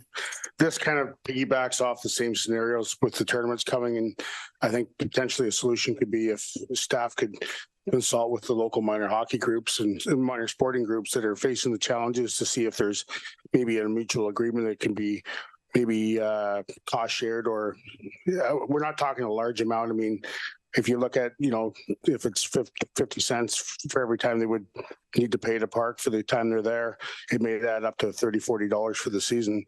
I think it's something maybe if the groups could maybe work together, I think come to some sort of solution would be good. I don't think the town should eat it all, but work something out. Thanks. Mm-hmm. Okay, does staff need like a vote for direction? Yeah. Staff. Okay, Deputy Mayor, could you take the chair? Thank you. Yes, I will. And I will ask if you have a motion to put forward. I do. That an amendment be made to the motion that staff explore the possibilities of a do we want? Okay, she's going to word it for me. The council requests staff investigate the potential of having a parking pass or alternative solutions for after school use of the Eddie Bush Memorial Arena. Thank you very much. That would be it. So we have that motion on table. A seconder would be Councillor Potts. Does anyone wish to speak? I'll turn first to Mayor Hamlin if she wanted to elaborate, no, but you're okay. So I'll look to the other councillors. Doesn't appear to be, and so I will call vote on the amendment. All those in favor? And that's unanimous, and I will turn back to you. Thank you. Yeah. Okay. So we need a mover and a seconder on the main motion still. Councillor Potts, Councillor Ring, thank you. And I have one more question. I raised some questions about whether we could incorporate some or all of the particularly development application related fees of the NVCA in our own application fees or development charges. And I did notice in the staff report that the planning department will be doing its own review of these things. So I really, this is just if staff could put that in the back of their mind for when the planning reviews or fees are had a look at. Okay, so with that all in mind, all those in favor of the motion as amended, and that's unanimous. Thank you. Next item on the agenda is the Committee of the Whole Council governance model. Thank you, Deputy Treasurer Graham.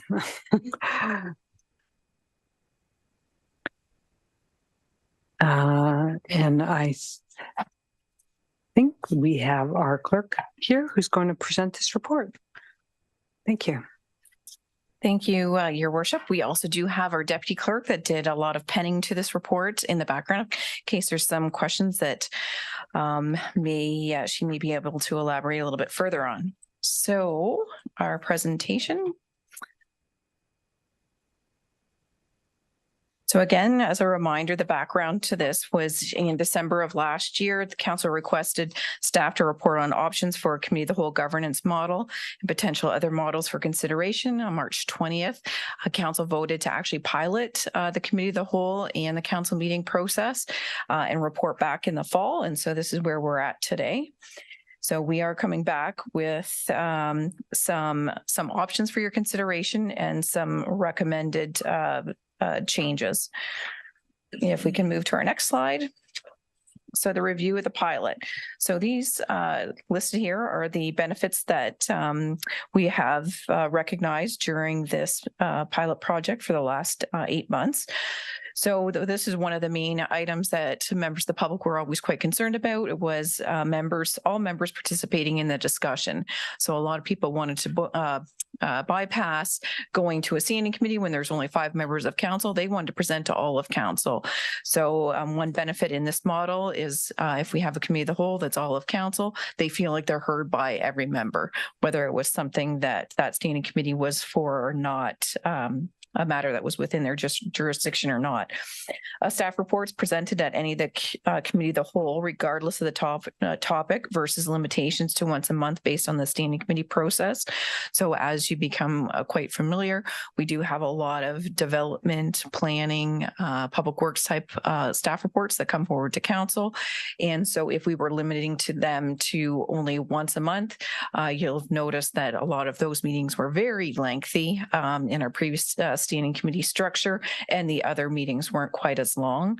So this allows them to at least be able to have the option to pivot to either the 2 meeting dates a month that are set up for committee of the whole. The public prefers to be heard by all members, as previously indicated. Opportunity for development of members to chair or vice chair. So this is something that we had noticed in previous governance reviews, that members of council did appreciate the opportunity. There are some members of council that prefer not to. So we did propose some flexibility that if there is members that want to be the chair of the committee of the whole, they would have that opportunity if voted on by their peers. Less agenda management and staffing that was needed in coordinating 3 different standing committees plus the 2 different committee whole meetings a month. The flexibility in deputation times and the flexibility to commence committee of the whole earlier to permit items that do not require public input. Some of the challenges on our next slide that we've identified, the deputation delegation timing confusion. So there was some confusion in the members of the public on when they would present either as their non-registered components or public planning meetings or the registered deputation timing. So we tried to be a little bit more flexible in allowing both time opportunities, and we're still proposing that as well. Confusion with the chair and mayor roles in committee of the whole, and we've noted that as well. Breaks and recesses. There was concern about the length of meetings going on without a dedicated time set for a break or a recess in the meeting, either for in between each meeting or a break needed for refreshment purposes.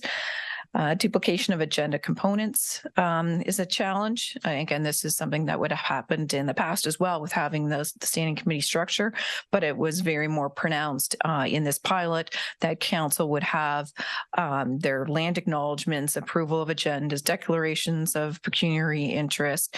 All of these items were repetitive in the council to the committee of the whole. And then the use or need to conduct in-camera sessions every other Monday. So those were our list of challenges that we did identify. Our next slide speaks about the meeting schedule. So in general, staff found that the 2 council committee of the whole Mondays a month to be an improvement to the previous governance model, which provided for 1 standing committee meeting per month. First, the 3 standing committees established. There was greater opportunity for matters being brought forward. There's less staff resources required as there's less agendas to issue and the meetings to attend. Potential for additional efficiencies, additional governance models for considerations have been provided. The meeting schedule, additional governance model for consideration, committee of the whole to be included in the council meeting, and the designated 3 extra meetings in the fall to accommodate budget deliberations separate from regular budget business or regular committee of the whole business. We found that obviously the budget discussions and deliberations that happen annually are quite in depth, and we found that the conflicting schedule with a lot of other important items that are trying to get completed before year end tend to create very long meetings, and it makes it difficult for members of the public, members of council, staff to stay clear-minded for some very significant budget decisions that you're making. So we're recommending that extra meetings be set up in the fall that are designated to budget deliberations, and those budget deliberations be in a committee of the whole format, regardless of how it's going to be chaired. Regular committee of the whole, if council decides to proceed with that governance model, we still recommend that during budget deliberations that the chair would be the mayor for committee of the whole budget purposes. To continue with council, I'm just reading, so the bottom of the recommendation is basically what I've just said, to continue with the council committee of the whole governance model with an opportunity to move into committee of the whole during council, being every other Monday with a start time of 2 p.m. and accept the 2024 meeting calendar that has been provided. In-camera sessions. So with regards to in-camera sessions, to be provided in a hybrid meeting format in the council chambers with the ability to hold the meeting virtually if the content of the meeting is minimal, and this would be determined in consultation with the chair. Also, the ability to approve reports with the in-camera package without having to move into a closed session, and this is a practice that is recognized by county council. So if there is general information that is more for information purposes, council may choose just to receive the report if they don't require any additional information from council. So you would not actually move into committee of the whole and conduct a closed session. You would just approve the report as recommended in your in-camera packages. The ability to have virtual sessions. So I know that council has undertaken some very significant in-camera deliberations over the past 6 months during this pilot project that normally we would not have to encounter. So we've had more in-camera meetings than normal with regards to our water treatment plant and some other significant items that this council has had to make decisions on. But generally our in-camera meetings would be usually within an hour, 2 hours. And so we thought we could put in the flexibility within our procedural bylaw that in the event there is smaller in-camera purposes, reasons for moving in camera, that we could actually hold that meeting virtually. So again, it'd be open to the public, the same as what was done before. We would move into closed session publicly. It would remain on the screen that we're in camera. And should there be a rise in report, we would open back up into public virtual session and then approve any recommendations or do a rise in report. Some municipalities are moving forward this format just because it's a little bit more environmentally friendly. So we're not requesting all members of council drive in for, or staff involved or consultants drive in for a meeting that may be concluded in a short amount of time. But again, that would be in consultation with the chair. So the recommendation to provide a hybrid meeting format for special meetings for the purposes of conducting an in-camera session and to consider a recommendation to approve an in-camera package prior to moving into closed session that is listed on the public agenda with every other Monday bookmarked for tentative in-camera sessions as required. So that'd be similar as what we're doing right now. Breaks during the meeting. So I briefly touched on that. Staff feels it's important to provide sufficient breaks during a meeting to those participating as well as those viewing the meeting. This provides people with an opportunity to get up and move around, clear their mind, to use a restroom without having to leave the table while the meeting is in progress, grab any refreshments, and provide staff with the time to make any adjustments to broadcast systems as required. And staff are recommending a standard 30-minute break. Next slide. Talks about the rotation of the chair. So we have a few options for your consideration. So option one that staff are recommending is continuing with the mayor, deputy mayor chairing and vice chairing council meetings and the rotation of chair and vice chair of committee of the whole be appointed semi-annually. Obviously, we did a pilot over this last 6 months. So basically, we only have 3 years remaining. And so we want to make it fair to members of council that may be interested in chairing and vice chairing. At least appointments would be in place for 6 months at a time. The second option or alternative for council's consideration is an annual review and appointment to the committee of the whole chair, vice chair roles. So that would see for the remaining 3 years of this council's term, you would have only 3 additional opportunities to be chair or vice chair. Another opportunity is rotating committee of the whole chair, vice chair every meeting. And we think that could be a little bit chaotic. It could be confusing for members that may not be as familiar with the processes, and it's a little less streamlined. And then our fourth option is the committee of the whole chair, vice chair be appointed for the term of council, which can be reviewed at any time during the term if desirable. And again, these are 4 options that were pulled out, but there's various options that can be considered.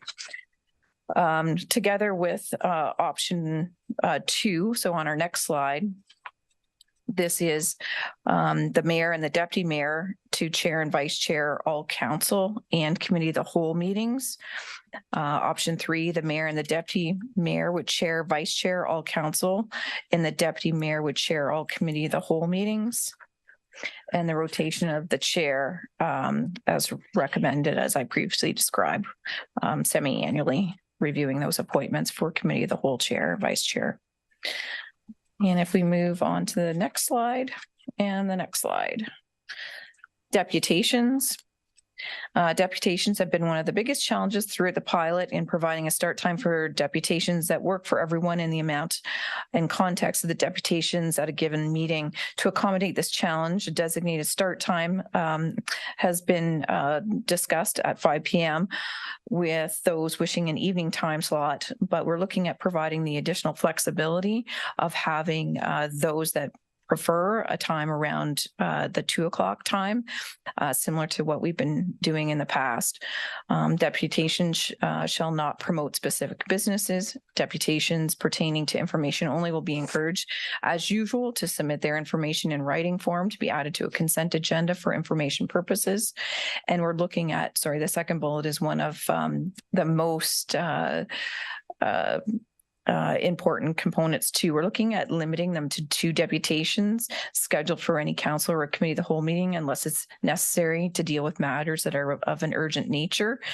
And we're looking at this potentially with some flexibility, but as you can see today, our deputations took close to 2 hours of our time.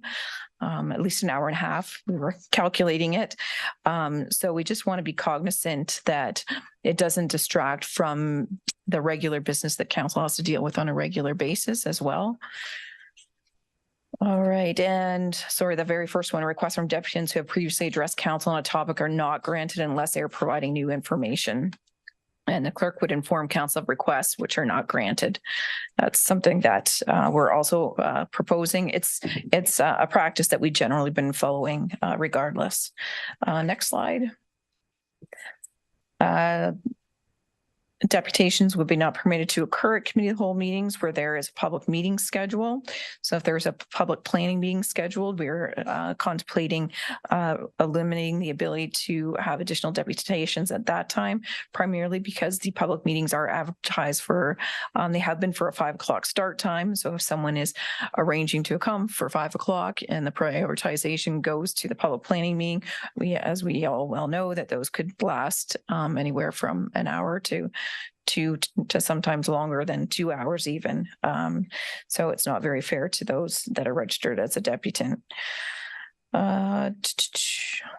Requests for formal pre-registered deputation should be submitted to the clerk services on the prescribed form. The form will be updated to include whether the information being provided requires action or a decision of council or is for information purposes only. If the matter has been discussed with staff or a member of council, whether the person is intending to be in person or virtual. If they have a PowerPoint presentation to accompany their presentation, we're also going to be asking all that information up front. It's also quite helpful to, as noted here, requesting if they have had any further or additional contact with any members of council prior to their deputation request, or if they've had any conversations with staff about a specific matter, so then we can provide a little bit more detail to council as needed. Next slide. Public agenda management list. The purpose of the public agenda items list is to provide the public and members of council with a sneak peek of what's coming up on future agendas. By providing this list in advance of an agenda being published, council and the public are better able to stay informed on what is coming up for discussion, ask questions of staff in advance of a meeting, and submit a formal deputation request prior to the deadline. It should be noted that the list is provided for information purposes only and is subject to change. The list has received and as the date of preparation of this report, so which was in October, 770 views since it was originally posted, which is fairly significant and shows that people are interested in knowing on what's coming up on council's agenda. So the recommendation is to maintain that list going forward. Next slide. Agenda order of business. How we can improve meeting efficiencies. And looking at meeting function and efficiency, staff looked at how items are listed on the agenda and if there could be any improvements made to assist with meeting functionality. Different ways that we've looked at trying to ensure some efficiency is ensuring that members are adhering to the 5-minute timeline when speaking to a matter. That debate should occur for the most part at the committee of the whole meeting.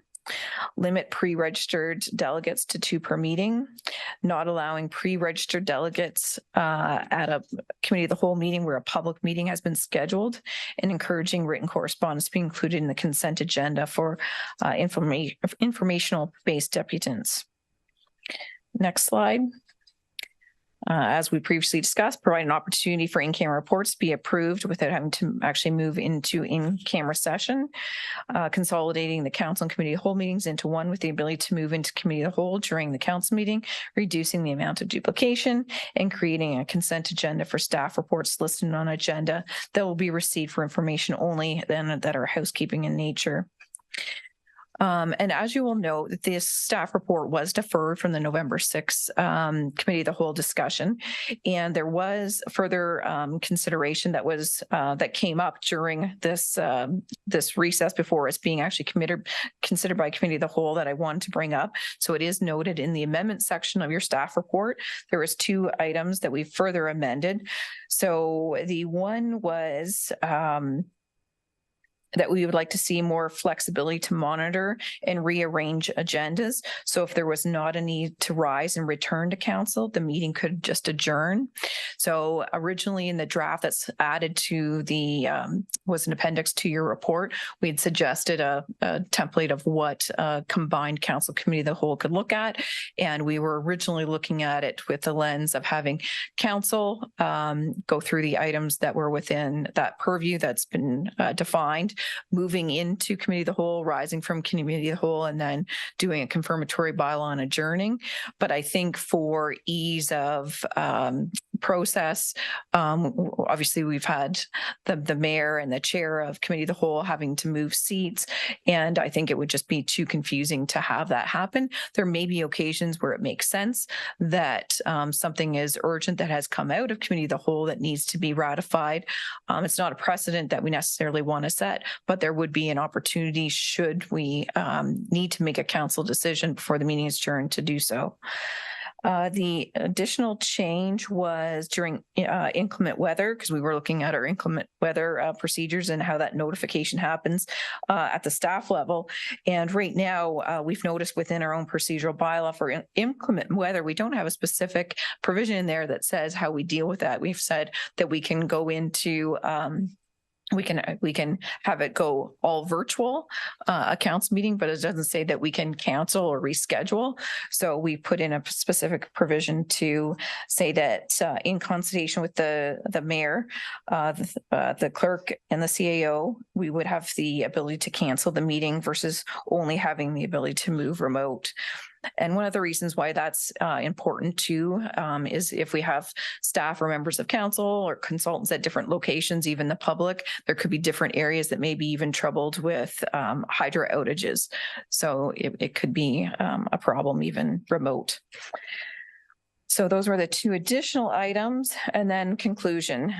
So in addition to the general recommendations that will require the amendments to the procedural bylaw, the general governance structure, we're recommending that it be council with a committee of the whole component included within it. And that's the end of my presentation. And the deputy clerk and myself will be happy to answer any questions. Okay, well, thank you very much for that. Is there any members of the public online who wish to speak to this report? There's not. Okay, so I'll read the motion in here. This is item 5.4, that staff report C 2023-23, review of council committee of the whole governance model pilot be received, and that council approve option 1, council meeting with opportunity to move into committee of the whole governance model as described herein, and direct staff to prepare the necessary bylaw to enact the recommendations within the procedural bylaw. Could I have a mover and a seconder, please? Deputy Mayor, Councillor Houston, and open for discussion. Deputy Mayor. Thank you, Mayor Hamlin. I would like council to have a discussion in regards to the rotation of the chair item, but I was uncomfortable as soon as I heard that Councillor Jeffrey and Councillor Doherty weren't going to be here, who happened to be the chair and the co-chair,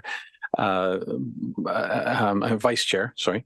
But we're only passing the one portion of what's being recommended and receiving the report. So we can have that conversation. I would take it in 2 weeks when the councillors are back here.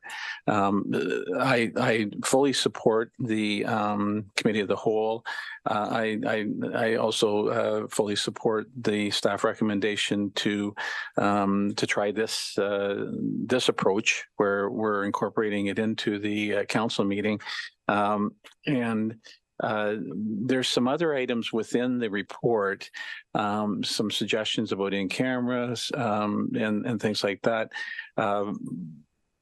But we're only dealing with the one particular thing here, which will help staff with getting scheduling in place, right? Would we need to bring up a separate motion if we're going to talk about the in-camera and the hybrid idea, or any of the other things that are listed there? So I guess that's a question through you, Mayor Hamlin, to Clerk Thomas, please. Yes, go ahead, Clerk Thomas. Certainly. Thank you through Mayor Hamlin to the Deputy Mayor. This would be recommending the governance structure change together with the additional amendments to the procedural bylaw. So this is the whole, would be all the items contained within this report. But we can pull them out all individually if there's some specific items that you would. Just the one about the rotation of the chair. I had hoped not to. And I'm comfortable though, because we will have the discussion in 2 weeks. I guess all I'm doing is saying to council, I do intend on having a general discussion about that. Then I would not be comfortable with having a discussion now and having a vote about it because our chair and our co-chair are missing, and I'd want their input too.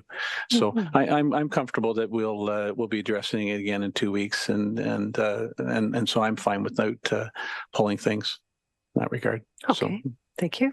Councillor Potts. Thanks, Mayor Hamlin. Through you to the clerk, I don't know if this is the appropriate time, but I look at especially the scheduled budget meetings that we're going to be facing in the next while and this time of the year every year. Is there a chance that, and at what point do we decide on start times? I just look at sometimes the difficulty of through the day, and especially for the public and not trying to, tune in. Is there a way, if we're just focusing on that it could be a 4 or 5 o'clock start, or is that something that we discuss later? Thanks. Thank you. Clerk Thomas?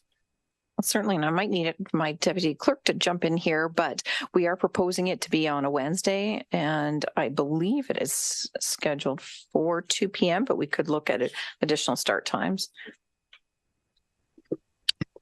Yeah, through you, Mayor Hamlin. I'm hoping I'm not being selfish here, but I think in a lot of ways it's Mondays with the structure of the 2 o'clock is great and comfortable. But I look at just any additional, we try to make schedules work as best we can, especially down the road if you ever look at, hopefully some younger members decide to run for council, it might be a little bit more accommodating to help attract more if we had meetings that were maybe started a little later. And I'm not saying all meetings, but just try our best if possible. Thanks. Okay, thanks for raising that. Councillor Baines. Thank you, Mayor Hamlin. And through you, I think a question to the clerk or the deputy clerk, and then a comment. In regard to your observation that there was confusion between the role of the chair of the committee of the whole and the mayor, is that coming from members of the public? Oh, okay, then that is a problem. All right. Because, I didn't think many members of council had that issue. And just a comment that in regard to changing seats, so to speak, of these two roles, that could be necessary if we actually had viewers watching our proceedings, but when so often we don't, I don't really see it as a big issue for the members of council itself. But I'm not sure how you make a firm decision going forward about the changing of chairs, but I don't think it's a big deal issue personally, but thank you. Yes, Clerk Thomas. Certainly. Thank you, Your Worship. We have made it flexible. So we did know that, that the individual that's going to be chairing the committee, the whole could stay in their own seat as well. So we provide that flexibility, understanding that if the chair is able to chair from the head of the table, it does make it a little bit easier. But if at the end of the meeting we happen to have to go into committee or back to council, if it's something really quick, it probably could be done from the seat where the mayor would be sitting. And I'll just offer, because people haven't logged in so they can speak, doesn't mean they're not watching, because I'm actually shocked at the number of people who watch our council meetings. Yes. Yeah. I think there's Rogers and there's people who watch it on YouTube and other ways. Okay. Any other questions on this? Comments? No?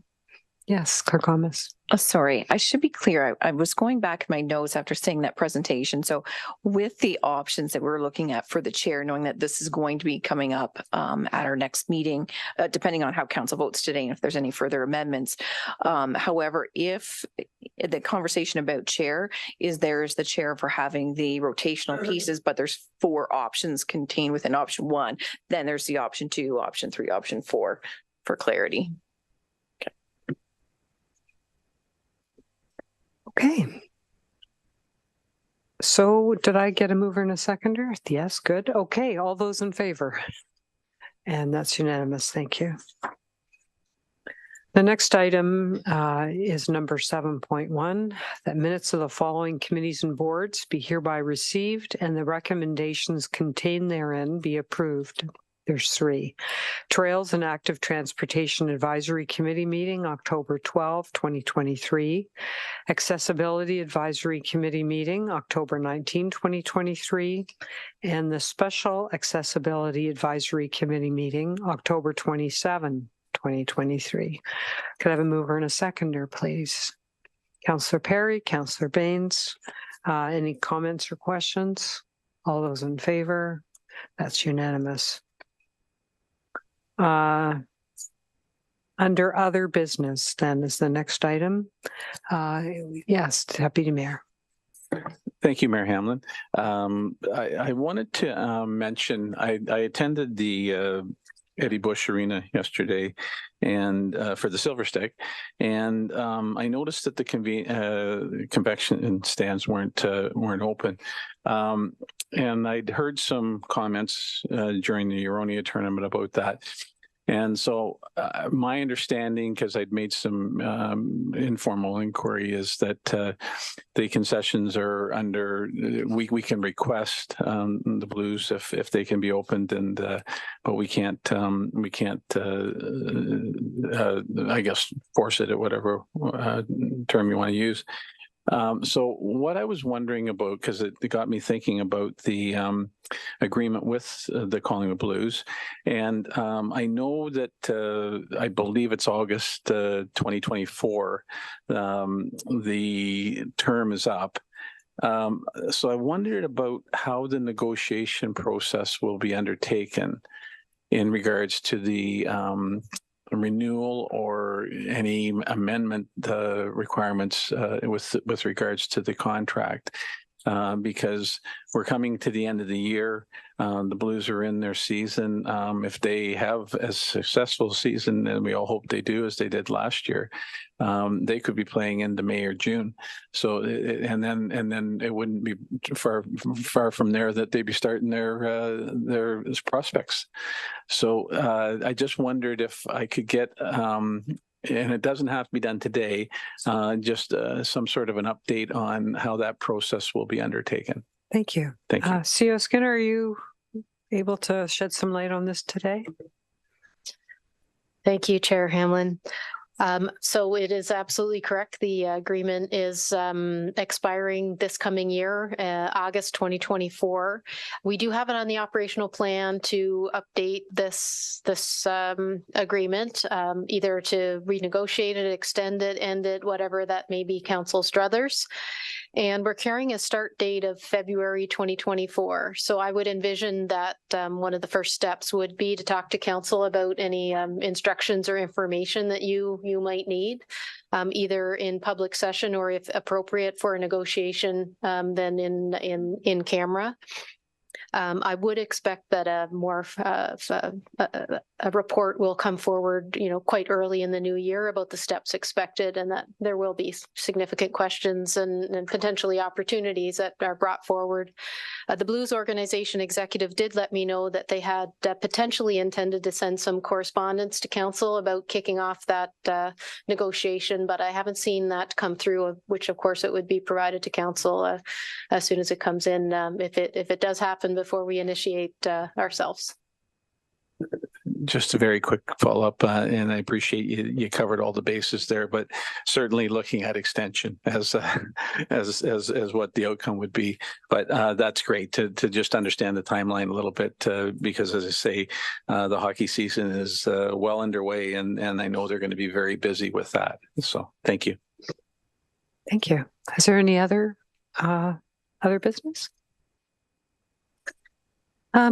I have two questions. The first one is for Director Slama. Okay, this is about transit, and I think I sent you an email on it. I don't know if you noticed it, but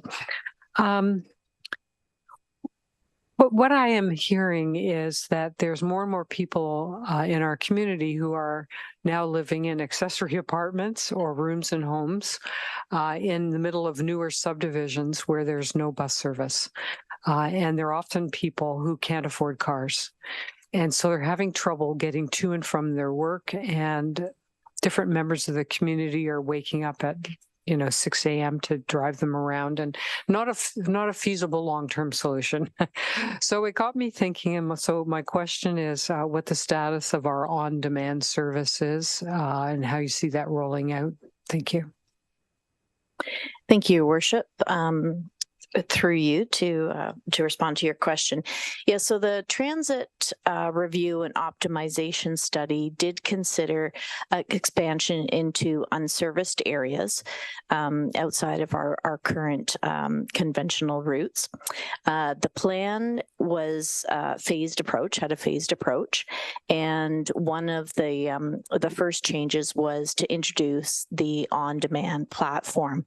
And the hope was that in introducing the on-demand platform, we would see some efficiencies gained with this change, and then in turn with that service delivery change. And in turn, the plan also recommended the additional staff resources. And with those two in combination, then we could look at expansion into the unserviced areas. So you might remember that the report talked about increasing the revenue hours. There's some of those tricky words when you talk about transit and looking at the business case of it. So staff have been working hard to fill our position for the transit coordinator, which council did approve and give us direction to do. And we have had some difficulties. We've had to go through 3 rounds of recruitment and try some different avenues to get a person with the right background and the right skills to really drive our transit service. Our previous transit coordinator and public works coordinator, Chris Wisniak, he has transitioned into the supervisor of public works, and that's really dominating his time, especially as we go into the winter season. So while Supervisor Wisniak, has kept an eye on the transit service for us, he can't prioritize that work. So we're really looking for that additional resource to drive some change. So in short, the plan did look at expansion in time to the unserviced areas. Fingers crossed that our current recruitment efforts will be positive in the near future. But until we have that additional resource, staffing resource, we need to maintain the transit service as it's provided today, which is that mix of the conventional during the week, on demand on the weekend, and of course the specialized transit running all the time, and the accessible taxi as well.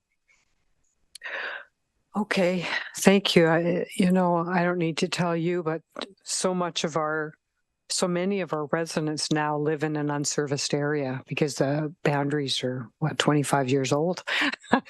So, okay, well, we'll keep our fingers crossed about getting that staff person because now that we've got a program to encourage all these people to live in the homes and communities, they have no way to get to where they need to go. So it's more of a pressing problem. Okay, thank you for that answer. And my second question is, and this is relevant to the request from the Girl Guides this evening. I'm just wondering if we have a policy at all for community groups coming forward like this. I haven't seen any other group come forward during the 5 years I've been on council, but there's certainly lots of community groups and youth groups and so on. And I'm just wondering if there's any guidance to be had for council in our considering the motion on this matter. Is this for you, Clerk Lamas?